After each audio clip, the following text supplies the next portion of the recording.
become that we can't actually introduce our podcast. I like that as an introduction. That's going to be it right there. How are you doing today? I am doing well. We are in November. We're running a little late, a little tardy, but I'm doing good. Good. You? I'm doing much better today than I was yesterday. Still reeling over the loss of the Jays. Yeah, that is definitely was part of it for sure. That's honestly that still hurts, man. But no, yesterday I was I've had my problems in October. I've been a couple places and been up the road and down the road and you know my problems conclude with me looking to buy a new truck. I was at a dealership tonight, so you know. Oh yeah, yep. fun. But that's a Ford dealership. Why not Ford? Well, didn't you say you didn't want to get a Ford F-150? No, I'm gonna take whatever truck someone gives me for the right price. I was going to say, at this point now, Ford will never sponsor our podcast. Not that that was a likely scenario.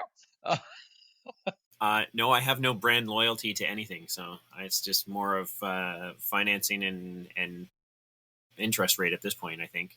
Anyway, so yeah, today's a much better day for me. So, before we go too much further. This is a Brothers in Smithing podcast where we basically talk about, I don't know, a challenge that we do for each other. So, I don't know. I'm doing horrible at this today. You are not doing particularly well. Yes, so we discuss metalworking, and specifically we pick a metalworking challenge that you as the blacksmith and me as the copper tinsmith both have to do in our respective mediums, for lack of a better term. And we talk about it anyway, so we thought we would hit record and see if anybody listens. And apparently there's like 5 people. There's more than 5 people. There's 5 people that listen to us the first day it comes out. Yeah. That does not include our mothers. That is very correct. So for anybody new listening, my name is Andrew and I am the blacksmith. I run Deer Run Forge. And my nugget, by the way, for today is that just last week in all of this back and forth and up down the road, I stayed over at Kipling's house, and for the first time in actual memory, I beat him at not just pool, but at snooker. He has a pool table in his basement, and occasionally I'll beat him in a straight out game of pool, but not very often. And he always beats me in snooker to the point where my normal goal is to just be above 0, like not be in the negative. Not in the negatives. And that's a good snooker game for me. And Kipling wasn't on his game, and I apparently was. You were doing really well. You played well. It was true, solid hardcore win. Not that I'm like a fantastic snooker player. You're just exceptionally terrible. So... But so I am the apparently better on average snooker player of our pair. My name is Kipling, and I am the coppersmith tinsmith of our Brothers in Smithing duo. Again, we're not actually brothers by blood; we're brothers by choice. And then a number of years ago, well, when we met, we've always been competing as good brothers always do. But a number of years ago, we both picked up metalworking as hobbies and decided that competing over metal work would be fun. And really it's a way to push ourselves and find some new skills and try things that we wouldn't do otherwise. For sure. How's that for an intro? Oh, and my nugget. Your nugget, because technically this was the October challenge. My nugget is my Halloween decoration of choice is skeletons. Mm-hmm. Every year I try to buy just like the small ones that you find, like 1 or 2 small weird skeletons that I don't have before. So, like I've got a rubber ducky skeleton and a spider skeleton and all these. And this year it was actually a larger one, and it's a dog skeleton, but it actually happens to be about the same size as my actual dog. So kind of like we pulled the skeleton out of Tasha, and now I have a skeletal version of her. You also have a pretty big dragon skeleton that makes an appearance. I do have a big dragon skeleton, and I have a human skeleton, but in the shape of a spider. So it has like 6 arms and hands. Yeah, it's got. I got some weird ones. I've got like the devil skeleton, and I've got a mermaid skeleton, I've got a unicorn skeleton, turtle, and all sorts of, again, every year there's something new that doesn't actually have a skeleton, like, you know, a rubber ducky, Hmm. which is probably one of my favorites right now. But yes, Nice. okay, there you go. That's my nugget. And so we do these challenges once a month. And last month, so since this is officially October's recap, we're just doing it in November because I'm had a bad month. So September's was a the loon, right? That was that. That Yes, the was loon mirror. yes. So it had to be a loon, and it had to be a mirror, or it had to be a loon theme of some sort, but it had to be a wall mounted mirror, was the goal. And dun, dun, dun, our villain won. Yeah. Yeah. Apparently, Yes. shabby chic beats. I don't know. What did you say? Industrial clean or something like that. Something like that. That being said, although you have been whining over the last month about getting schooled on this last challenge, I was actually looking at the numbers. I beat you by 7 votes, which is actually one of the smallest margins we've had. Hmm. So I Okay. actually was looking at the stats most of the time. Again, it not by a lot. The 10 to, I would say 7 to 12 is about the normal one. And then, we do have some serious schoolings, like when I lost the thermometer challenge 21-4, which was a good schooling. Or when you lost the sleigh 52-19. So those were schoolings. Right. 17-24 is not, terrible. Fair enough. Fair enough. It was. I just thought it was going to be closer, I guess, because they're both the thing with the loons in my eyes is that they are both actually really really nice, really good pieces. And it was really a like as you said, it looks like mine belongs in like a Pier One store or a Home Sense or something, and yours belongs in a like a diner or an antique store or something like that. I, And I believe what I was saying, and mine is something that you find when you are traveling and you're going into one of those, like, like a Thai market or something like that. yeah, Has that yeah, kind of yeah. feel for it. Yeah, and like, don't get me wrong, they both are really really good pieces, and I'm not putting yours down at all. I'm just saying like it's a really beautiful piece. It's just a completely different aesthetic, and I thought that it would be, it is literally comparing. Do you like this type of apple or this type of apple better? And I just thought that they would be closer in that than it actually was. But But more people like the shabby chic. apparently, more people like the shabby chic. Well, I'm not sure I like the term shabby on that. It just has a different feel to it, more handcrafted opposed to, you know, um, machine produced. You're just too clean on your edges. Apparently, it was all the work I put into the frame. Yeah, Um, yeah, and all that so polishing.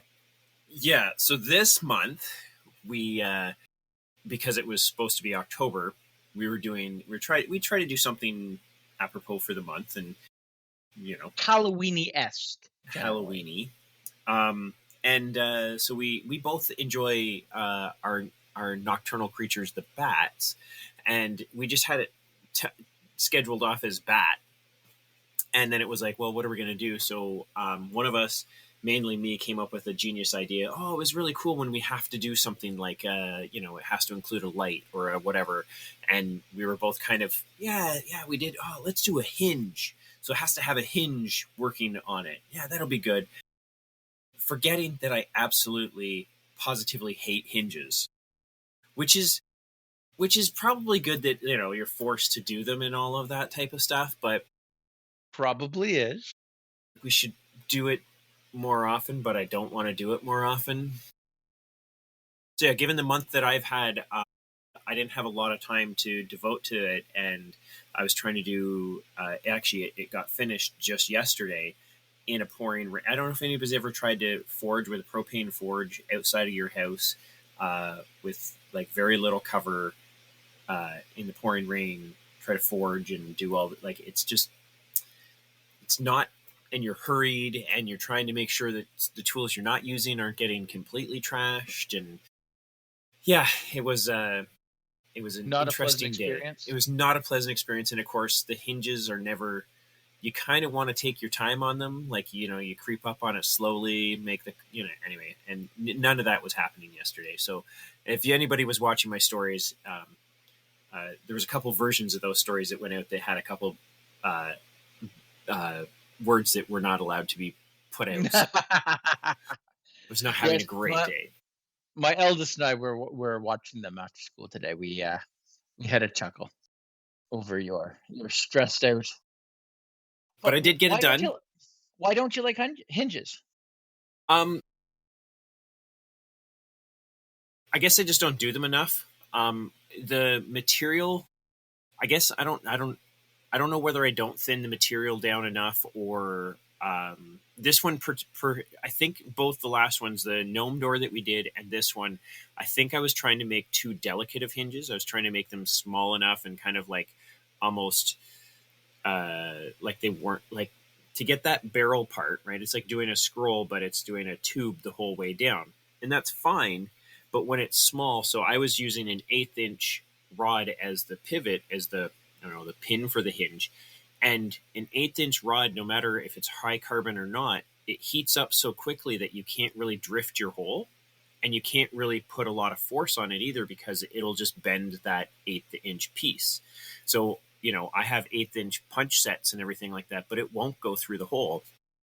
And if you do put a pin in it to try to round over the barrel on it and everything, it heats the pin up so much that it actually uh, it almost fuses it. It doesn't weld it, but it gets in trouble of fusing it to the inside of the hinge. So I think that I need to get better at hinges, but get better at hinges that would have like a 1/4 inch pin or bigger, so that you could actually drift out the barrel on the hinges and get the technique before I start trying to refine it into these very small, intricate hinges. That's my take on the whole thing, anyway.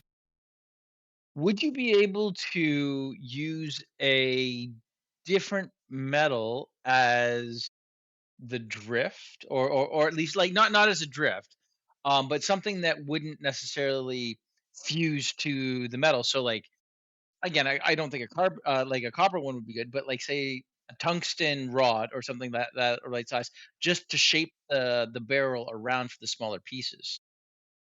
Maybe, but then the issue still becomes, how do you get it out? Like I think that Well, like I think a tungsten rod would work and might be tough enough that you could form the barrel around it, but you can't drive it out. I think it would shatter. Like it's not. I don't know. It's just such a small material that like like it's this. yeah, oh, yeah, yeah. No, it's not very big at all. That's what I was wondering. Like if you could, again, after you form it around, tap it straight down so it'll come out.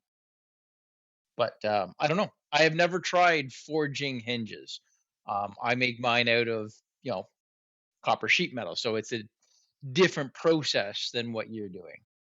And you're doing it cold too, right? So I'm doing it cold, right? the Everything I the do is forming cold. of it you can creep up on, and whereas I'm trying to do it hot, and then I got it close, started raining, and I was like, I know what I'll do. Instead of drifting them out hot, I'll drill it out. Take an 1/8 inch drill bit and just run it down the, take all those like the high spots out and stuff. Well, the problem is it's not a constant drill. So as soon as it catches one of those high spots, your drill is halfway down the thing, and then it snaps off inside the. I must have broke maybe half a dozen to a dozen Ooh. drill bits in drilling like the two sides of my bat hinges. It was not pleasant.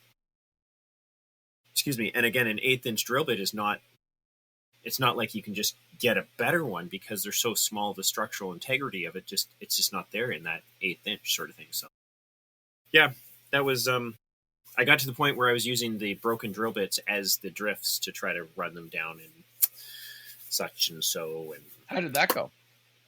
I mean, they were garbage anyway, so it didn't matter if I bent them, Yeah, no, or fair.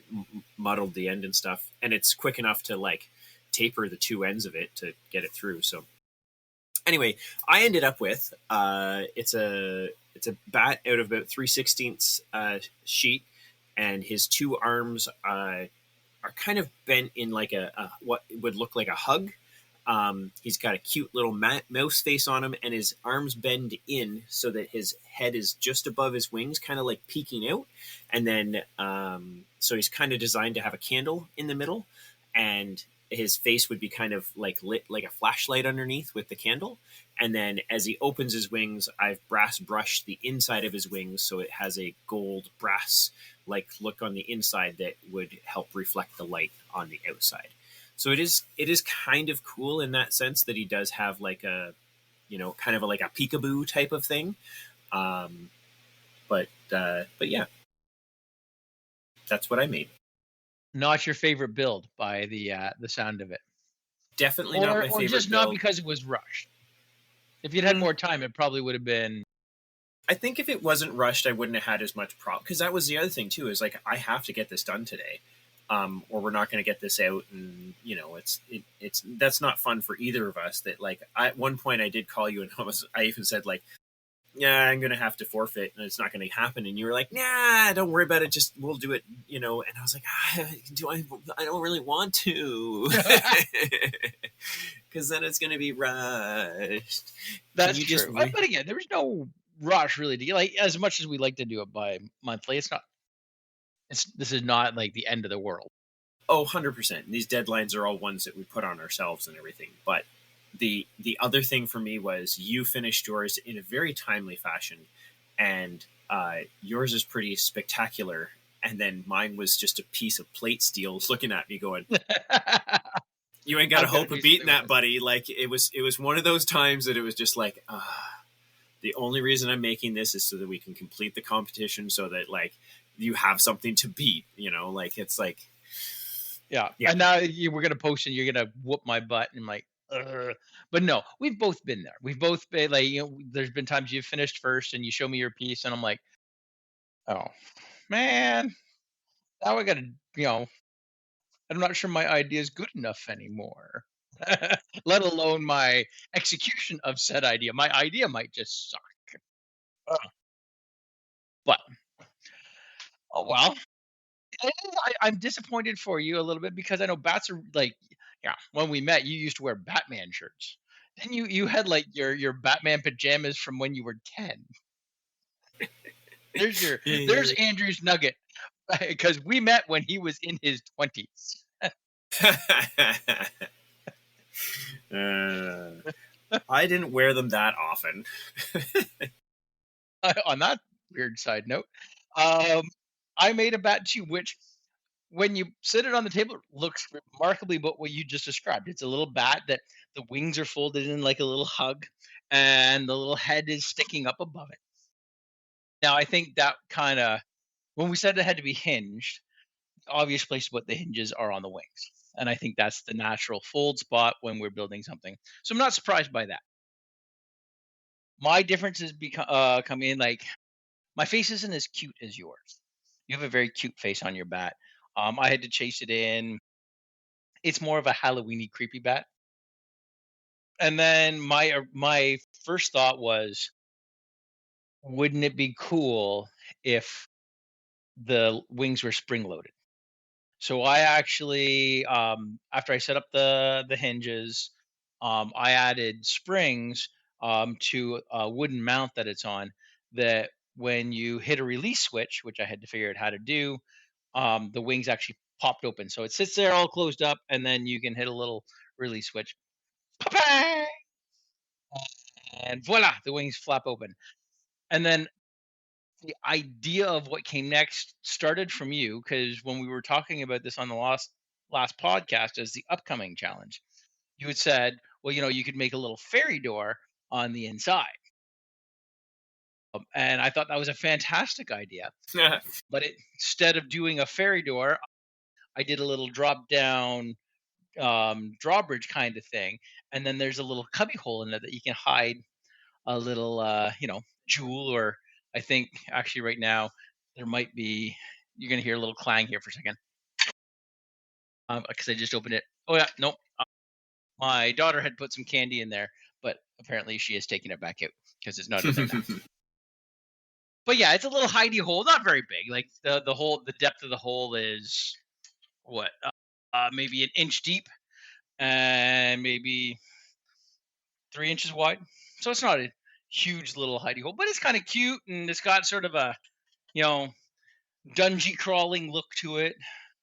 Yours is If you were definitely yours has that, like you said, Halloween creepy, like what was that original Dracula, Nosferatu or something oh like that, like that. Nosferatu, Yeah, that has that, and then its wings tend to almost come up like yeah, above you, as opposed to mine that are like kind of like going a more of a hug straight type out. of, yeah, just Mine is the differences. hug that I then bite your neck and drink your blood. Yes, I get Yes. that.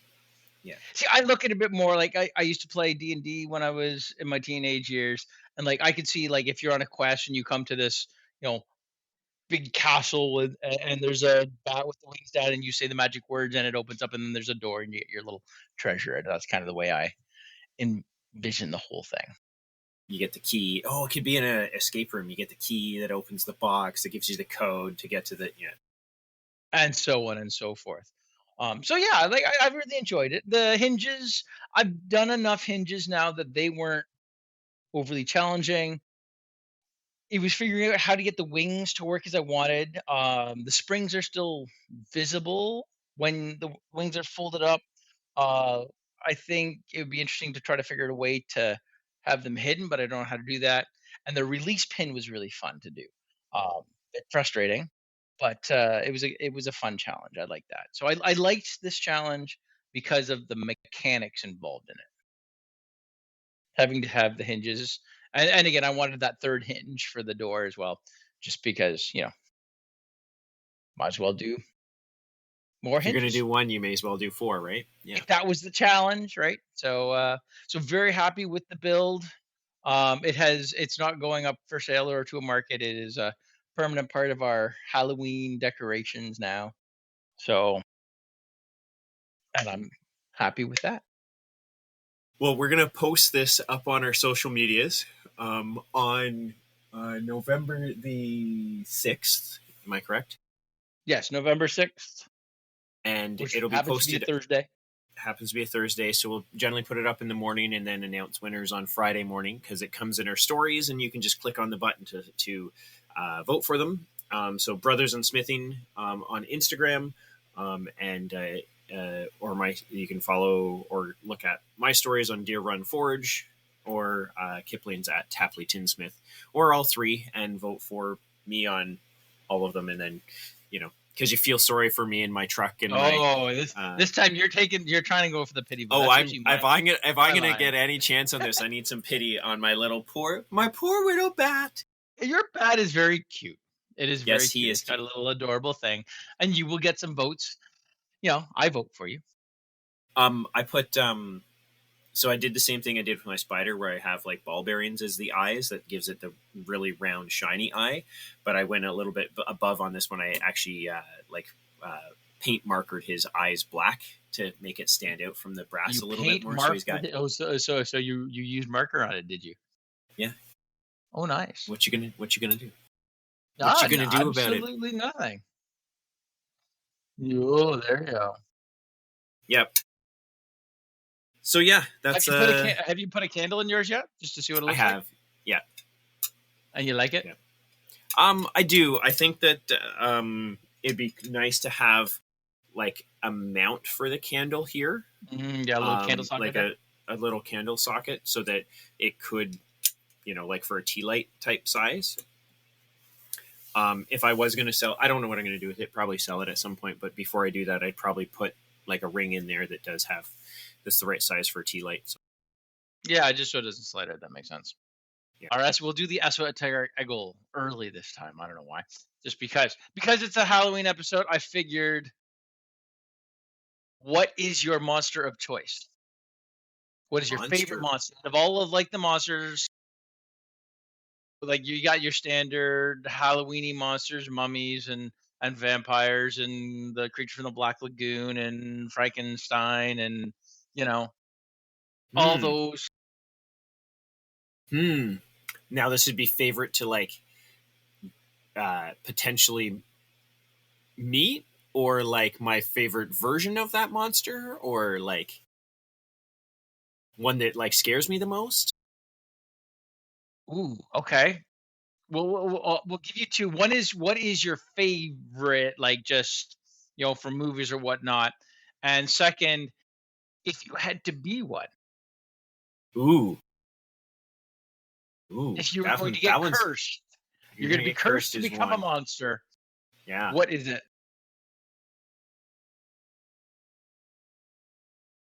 If I was gonna be cursed as a monster, I think I'd go with werewolf because it would be the most normal, and you could, there are the werewolves who like, go into a cave and so that they don't turn into a werewolf and stuff, and then they don't hurt people. Plus, Michael J. Fox as Teen Wolf. You could be good at basketball, You get really good at basketball. I don't know, and that one might actually be one of my be my favorite monster would be that. Although I do enjoy Hotel Transylvania and like, I really enjoy the Invisible Man in that. Like, just the level of comedy that he brings to it sometimes is great. So yeah, But you wouldn't want to be the Invisible Man. the fun that you would have, no one would be able to tell. I don't. Yeah, I think it'd be a very lonely existence. That is fair. That is fair. Well, I must admit I agree with you on the werewolf. That's where I would choose to be. Werewolves are my favorite. Although I always like the versions where they actually can control the change as well. Not that they Ooh, they they yeah. have to change on the full moon, but they can control the change late on other times. So I you're read like a a lot of those. Twilight. You're Twilight No, werewolf. not Twilight. Twilight bad, but more stuff like Didn't they could Underworld. Do change? you, do you Yeah, yeah, remember yeah. Okay, the yeah, yeah. yeah stuff like the lichens from that, Yeah, I was gonna say there were lichens or and stuff. Anita Blake, a very terrible, you know, fantasy, almost well, it eventually becomes adult erotic fiction series. Um, but that kind, like there was that's the story, that's the style that I Yeah, yeah. I liked. And then as far as my favorite one monster from anything, huh? There's a couple vampires that are really cool out there. Like Dracula is really fun. Yeah, I still like the vote with werewolves, but if I had to pick something else, it would be vampire as the next. Whereas like zombies, right? I have no interest in. I don't like zombies or zombie movies. They just really don't. Yeah. I've never understood the zombie thing. Like why people would like they're not. I don't know. It's like cheering for the pawns in chess. You're just like, yeah. I mean, without them, it's not fully. But with them, it's not really that scary. Oh, there's a pawn. Yeah, that's fair. Ah, brains. All right, so we would both be team werewolf, is what we're saying. Yeah, bunch of werewolves running around. Do you have a libation tonight? Are you? I do. I actually brought up a couple beers because I didn't know if I'd like this first one. This is like the Muskoka Brewery, but it is their a margarita ghost. So it's got margarita flavoring, but it is a beer. And I wasn't sure if I would like it, so I brought up a second one in case I took like a sip and went bleh. But obviously I'm still drinking it, so it's not too bad. It's got a little bit sharp, which is nice. Hmm. I didn't think. I know you don't do tequila, so Not often, we've no. never drank margaritas, and I guess I just never took you for liking margaritas because that's what you know. Yes, but that being said, I don't tend to uh drink like I don't drink a lot of alcohols straight, or didn't for a long time. Like I drink scotch straight. but I don't drink gin straight generally. Or vodka, same thing, I True. think. But But yeah, like we drank, okay, just in the past, over the last how many ever 20 of years we've seen each other, known each other. Um, we've drank a few daiquiris. We've drank we a few have, pina coladas. We've yep. drank. I don't remember drinking a margarita. You know what? I don't think we have. We might have to do something about it. I don't know why. Again, I don't own any Don't you tequila. have a slushy machine now? I do now, yes. All right, November. I expect a margarita. No, we'll bring up some tequila and we can do it. I can do a daiquiri. We've done daiquiris in there. A whiskey sour or something. I would like. I haven't done in there yet. I'd like to do that, but no, no, I don't own any tequila. All What are right. you drinking? I'm drinking the last of my Signal Hill whiskey from the Newfound. Ah, very nice. Mm-hmm, mm-hmm. All right. Do you Um, have any? And oh, sorry. You no, no, seem. I was gonna get to my ass I was because gonna say, do it's you a have little bit. any Andrew ass? I do a little bit deeper. Uh, Oh, I have a couple shop woes and wonders, but I'm gonna leave those because I think that they'll be more wonderful later on. I didn't get a chance this month to make them wonderful. So my ask, and this comes from we've started our craft market season and everything. We've both done one in Brawny Creek. I did one in Burlington just last weekend. We have one in at Lang Pioneer Village in Peterborough the end of this month. few weekends, yeah. And I've got Yeah, one this weekend up in Midland, yeah. and you have so all of this craft market stuff, right? And it's in talking to a bunch of people like what's successful or not successful in your sales and you know is it worth it or is it not and like how do you price stuff and everything. So here's my ask, here's the question, okay, and mixed in all of that type of stuff in the foreseeable future, like a realistic goal for you to have as a tinsmith. Is there a project, is there a achievement, is there a thing that you are currently thinking about or working towards or have dreaming in the back of your head that you would, you know, that kind of is like that goal to achieve? Because yeah. Fair. I think I see where you're nibbling at. For me, I was actually thinking about being a vendor and markets not that long ago, and trying to figure out where I wanted to go with it. And one of the things I have noticed over the last year specifically is I'm not interested in production. Doing the same thing again and again and again to have a whole bunch of, for lack of a better example, ornaments. That's where I started off. I'm like, oh yeah, these ornaments will do really really well, and then you make a whole bunch of them, or tinsel, or pick whatever. Just go and make a bunch of these, and I've discovered that I don't wanna. I don't like doing the same thing again and again. Not that I can't do another version of something, or someone's, oh yeah, I really like that. Okay, yeah, I'll make another one for you. I don't mind doing that, but I don't really like production.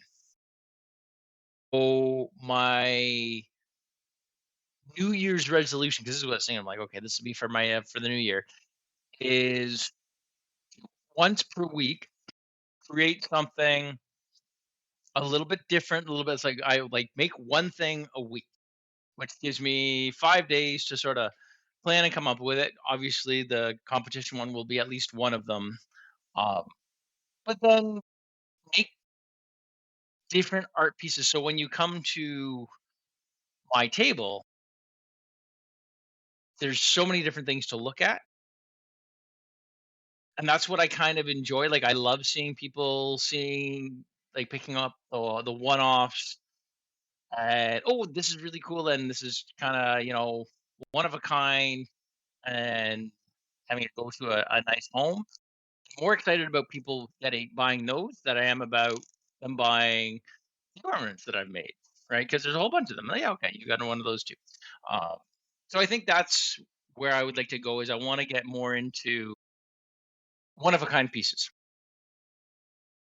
That's a very you've always said you're a craftsman That's and not an very artist. yeah, I know. And what you're talking about is like flipping that switch to I'm an artist and making, because that's really, these one of a kind pieces are your pieces of art. And so I was at the last market, and the framed shark that we did, guy came up and he was like, "Oh, that's awesome. Do you have any more?" I was like, "What? You think I have 3 of them underneath the table?" "No, this is a one of a kind thing." He's like, "Oh, can you make me 3 more for Christmas?" I was like, "No, this is a no, never mind. I'm not even entertaining. I mean, I guess technically it would be possible for me to do that, but um, again, not interested in that production of I'm just going to produce these light boxes or anything like that. And that's really now making one of a kind pieces of art as an artist, as opposed to It now is. these one of a kind things that you're making. These are like the end goal is to sell them. I don't know what the end goal is at this Okay. point. I know that I enjoy the feeling of completion more when it's something new, or at least a variation of something that I've done. Like the bat that we've just, finished. Like I was giddy when the release mechanism got on there and the wings popped open and I'm like You're running still around and like giddy. Let's be honest. You're I'm still, still yeah. giddy about it. But like that feeling, and that's kind of why I do this still, is I enjoy that hot it's done. Whereas when I'm doing like right now, I've got this market coming up midnight. I've got a couple of things. I'm making some tinsel. I don't have that. Oh, I made a really cool piece of tinsel. No, it's a piece of tinsel. I cut it, twisted, put it together. Even I'm making I've got these little matchbox holders that have a little candle holder on top that you can walk around. They're cute. They're fun. First time, even the first, 5 or 6 I made was like, "Hey, these are awesome." Now they're just like, "Okay, yeah, I gotta make more." And, "Oh, I got them done. Okay." So I'm not getting what I want as much out of that as and when we do these project pieces, finish it, and unless I'm unhappy with it, like, say, a paper towel holder, then I'm really like, that's why I do it, because I get that really, "Woo, I created this thing, and I like it, and I'm proud of it." And then, obviously, most of them do need to find a different home because they can't stay in this home because it gets too full. Well, that, and like when we started doing this, it was at some point for me, I don't know if it was like this for you, but at some point it was like, "Ooh, if I'm going to make this, I need to buy this to do this. And then I need this, and I need a bigger piece of this to do the," and like the money became a part of this hobby craft, whatever you want to call it. And I'm pretty sure it's the same for you, but for me, the craft markets cover most of the cost of, especially for materials and minimal tools and stuff. They don't cover the big tools and whatever, but they cover a big portion of this, so it doesn't cost me money to uh, do these things. It pays for the hobby, but that's not a new thing for us, though.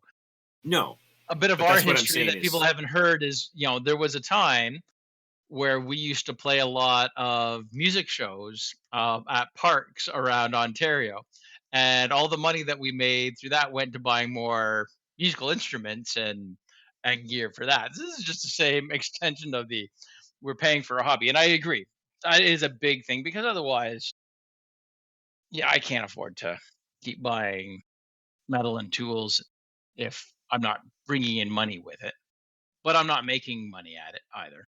no, but it's, as you said, it's paying for the hobby, and this we do get enjoyment from doing this, and that's not costing us money to have that enjoyment, which is No, like, which exactly. is a good thing. And that's the fine balance of the whole thing, because I think as soon as it goes into like I have to make money, now it's more of like, not that technically we're both businesses in this, but that's not the way we're looking at it, or not the way I'm looking at it. And that if I was actually trying to make money at this, you would have to do production, you would have to do these things so that you can afford to do the one-off silly things and stuff. So yeah. So for me, my answer to the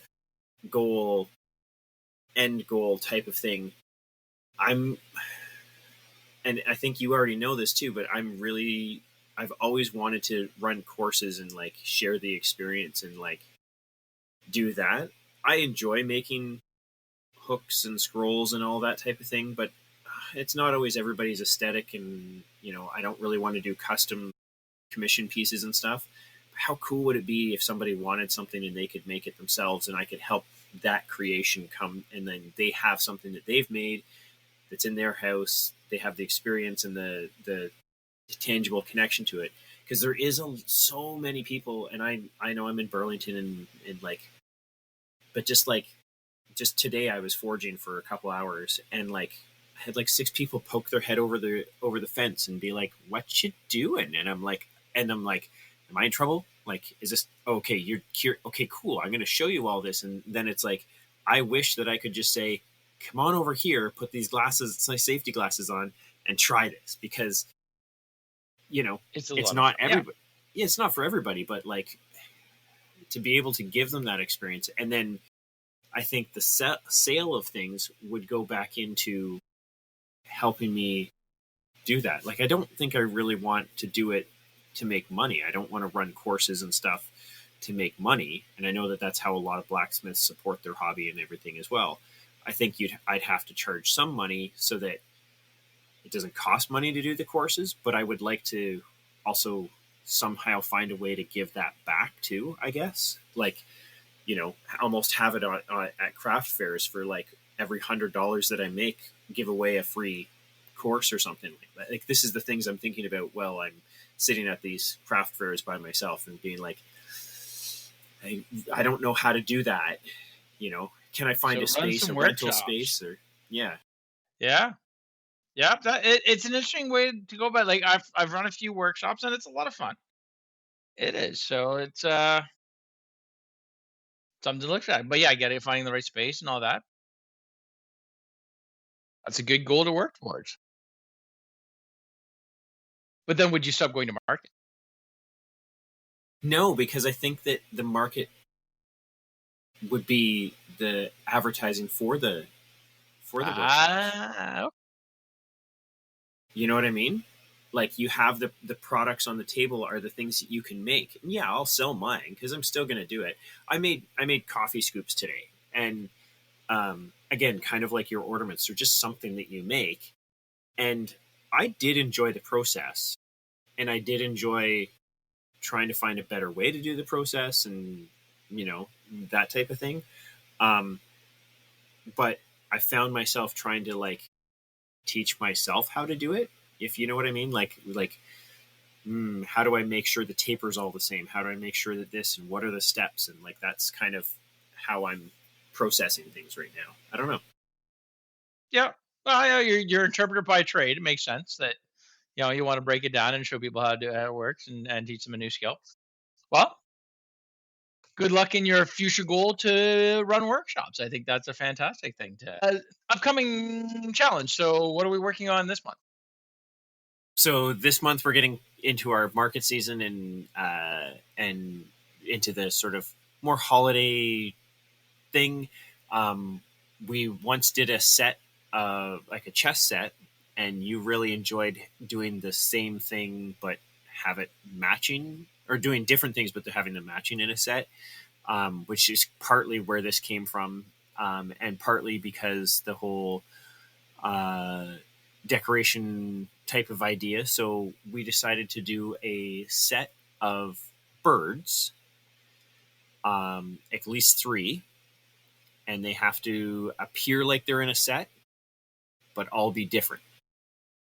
Is that correct? Yes, they have to absolutely go together. That makes sense that they go together, but they cannot be 3 identical pieces. I'm not sure I'm as happy with my plan to do this as when we first talked about the idea. I like the idea really, really well when we were planning. Oh yeah, yeah, we'll do this. Yeah. And now that I'm doing it, I'm like, hmm, do I like this idea? Do I have an idea for this? But I did come up with an idea, so I'm happy with it. I haven't started yet. That's next I week. have. I did some today. These pieces right here. Ooh. Oh, look at that. Nope, haven't started. But I got the idea, and I know how they're going to go together as a set, and I know, yeah, The sketching of the other pieces. So this is the metal hoop that's going to hold mine. The other pieces are the ones that are scary because those have to be the good looking piece. This is just the structural piece. So yeah. you did the easy part first. Yeah. Understandable. Yep. Yeah, well, here's hoping mine's going to work out. But again, we'll find that out next week because again, this week I'm just prepping for I've got a market up in Midland, Ontario, market to support the OSPCA up there, which is a lot of fun. And so that's what Where it's in Midland, is there a more specific location you would like to? it's at the Midland Arena. I'm sure there's a name for it, but I only ever called it. I grew up in Midland, but it was only ever the arena. It's at the Midland Arena. Yeah, it's a Victorian Christmas market. And it's raising money for the OSPCA, which is always nice. So yeah, I did it last year. It was a lot of fun. I get to go up, see my parents, see some friends.